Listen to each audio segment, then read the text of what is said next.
छत्तीसगढ़ में कोरोना का कहर जारी है और 24 घंटे में कोरोना के 12,345 नए मरीज सामने आए हैं और सबसे ज्यादा राजधानी रायपुर में 2,524, दुर्ग में 1281, बिलासपुर में 1217 और कोरबा में 885 नए केस दर्ज किए गए हैं। प्रदेश में 170 मरीजों की मौत हुई है, जबकि रायपुर में 67, बिलासपुर में 24, रायगढ़ में 16, कोरबा में 12, धमतरी और बलौद में 11-11 मौत हुई है। प्रदेश में एक्टिव मरीजों की संख्या 1,28,019 हो गई है। तो केसेस तेजी के साथ बढ़ रहे हैं और सबसे ज्यादा मामले राजधानी रायपुर से हैं। आपको बता दें कि सरकार की तरफ से कोशिश हो रही है कि स्वास्थ्य सेवाओं में इजाफा किया जाए, कहीं पर भी मरीजों को दिक्कत ना हो। इसी वजह से सख्त कदम भी सरकार की तरफ से उठाए गए हैं। रायगढ़ में 16, कोरबा में 12, धमतरी और बलौद में एक केसेस जिस तरीके से पहले रहा था, लेकिन अब ये जो संख्या है तेजी के साथ बढ़ रही है। 24 घंटे में कोरोना के 12,345 नए मरीज सामने आए हैं। सबसे ज्यादा राजधानी रायपुर में 2,524। और इस वक्त सीधे रुख करेंगे रायपुर का, जहां से हमारे साथ हमारे सहयोगी सत्य प्रकाश इस वक्त जुड़ गए हैं। सत्य प्रकाश, तेजी सख्ती दोनों बरतने की कोशिश की जा रही है और इस पर इंप्लीमेंटेशन भी करवाया जा रहा है, लेकिन आपको इसका कितना असर फिलहाल राजधानी रायपुर में नजर आता है, क्योंकि वहां पर भी संक्रमण के जो केसेस है तेजी के साथ बढ़ रहे हैं? बिल्कुल, देखिए कल के जो आंकड़े हैं, कल देर रात तक जो आंकड़े आए हैं उसके मुताबिक कुछ संक्रमण का दायरा कम होता हुआ दिखाई जरूर दे रहा है, लेकिन चूंकि टेस्ट की क्षमता जो है वो कल रविवार की वजह से शायद कम हुई टेस्टिंग की, इसीलिए ये एक बड़ा अंतर जो परसों आंकड़ा आया था नए संक्रमित मरीजों की उससे दिखाई दे रहा है। क्योंकि मुझे ये लगता है कि परसों जो जांच हुई थी वो करीब 50,000 से ज्यादा लोगों की हुई थी और उसमें फिर 16,000 के आसपास लोग संक्रमित निकल कर आए थे, लेकिन कल करीब 43-44 हजार के आसपास ही लोगों की जांच हुई थी और उसके बाद 12,000 से ज्यादा मामले नए कोरोना संक्रमण के सामने निकल के आए हैं।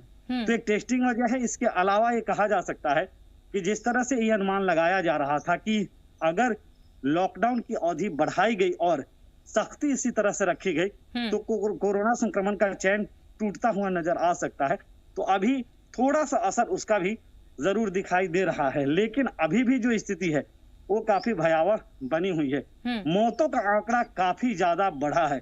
170 लोग एक दिन में, कल रविवार को 170 लोगों की जान प्रदेश में गई है।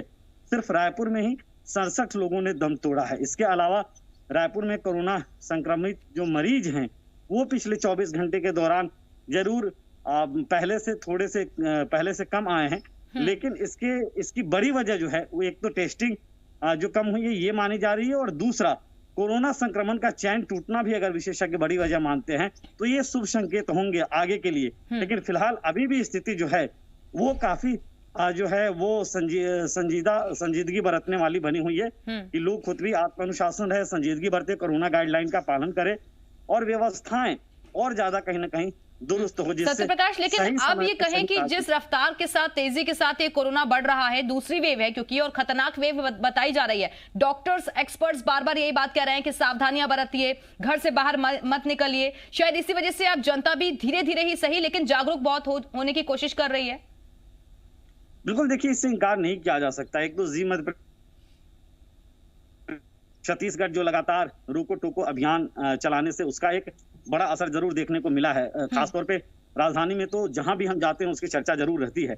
दूसरी तरफ अगर हम कहें तो जो कोरोना गाइडलाइन है उससे सख्ती से उसका पालन करना अभी और ज्यादा इसलिए भी जरूरी हो गया है क्योंकि एक तो कोरोना का संक्रमण बेहद तेजी से हो रहा है और दूसरा मौतों का आंकड़ा भी बढ़ रहा है। तो एक, लोग संजीदा भी हुए हैं, लोग जागरूक भी हैं, और दूसरा डर भी कुछ ना कुछ उनके मन में है कि अगर अब हम बेपरवाह हुए तो कहीं जान भी न चली जाए। सत्य प्रकाश, लेकिन देखिए शुरुआत में तो थोड़ा सा वैक्सीन लगवाने में भी लोग हिचकिचा रहे थे, लेकिन अब जैसे जैसे ये तेजी के साथ फैल रहा है, संक्रमण बढ़ रहा है, तो लोग वैक्सीनेट होने के लिए खुद बड़ी संख्या में जा रहे हैं। इसे भी बोले कि सरकार की जागरूकता की कोशिश ही है, अभियान भी चलाया जाए इसको लेकर। बिल्कुल, इससे इनकार नहीं किया जा सकता कि वैक्सीनेशन के लिए लोग बहुत जागरूक हुए हैं और अभी 45 साल से ऊपर आयु वर्ग के जो लोग हैं उन्हें वैक्सीन लगाया जा रहा है, लेकिन बहुत सारे ऐसे लोग हैं जो अभी 45 साल से नीचे के हैं लेकिन फिर भी वो वैक्सीन के लिए आतुर हैं, और ये कहीं ना कहीं एक बड़े जागरूकता का परिचायक दिखाई देता है। और उसका एक बड़ा फायदा भी वैक्सीनेशन का दिख रहा है। जो 45 साल से ज्यादा आयु वर्ग के लोग हैं, उनमें जो संक्रमण के मामले हैं या जो मृत्यु दर है, उसको लेकर विशेषज्ञ लगातार ये कह रहे हैं कि वो उससे कम वाले में जिन्होंने वैक्सीन नहीं लिया है, उनमें ज्यादा कहीं ना कहीं दिखाई दे रहा है। दूसरी तरफ छत्तीसगढ़ की अगर बात करें तो छत्तीसगढ़ में बेहद तेजी से वैक्सीनेशन हो रहा है। हालांकि कई दफा ऐसी भी स्थिति आई कि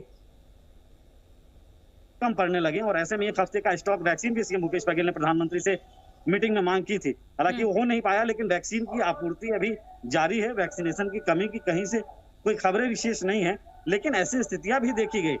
तो जो वैक्सीन है उसमें उसी रेशियो से हर जिले में वैक्सीनेशन का कार्यक्रम भी चल रहा है।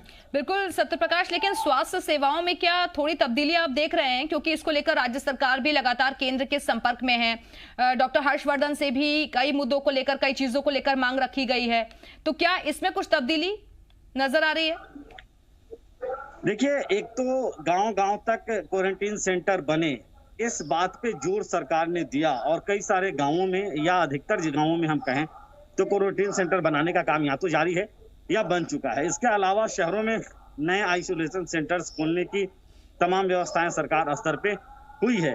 समाज प्रमुखों से, अलग अलग सामाजिक संगठनों से भी ये कहा गया, उनसे भी निवेदन किया गया कि वो भी सहयोग करें और ऐसे बहुत सारे लोग हैं जो कर रहे हैं। लेकिन बावजूद उसके चूंकि मरीजों की संख्या इतनी ज्यादा है और गंभीर मरीजों की संख्या इतनी ज्यादा है कि वेंटिलेटर वाले बेड, ऑक्सीजन वाले बेड, ये ऐसे बेड है जो न सिर्फ अस्पतालों और जो आइसोलेशन सेंटर से वहां फुल है, बल्कि उसके बाद भी अनुपलब्धता वाली स्थिति रहती है और ऐसे में दिक्कतें सामने निकल के आ रही है। क्योंकि मरीजों की संख्या बहुत ज्यादा है और इसी वजह से अस्पतालों में उस तरीके की व्यवस्थाएं अभी तक नहीं हो पाई हैं जैसी होनी चाहिए थी, और इसी को लेकर तमाम सवाल भी खड़े हो रहे हैं। बहुत बहुत शुक्रिया आपका हमारे साथ जुड़ने के लिए, जानकारी देने के लिए।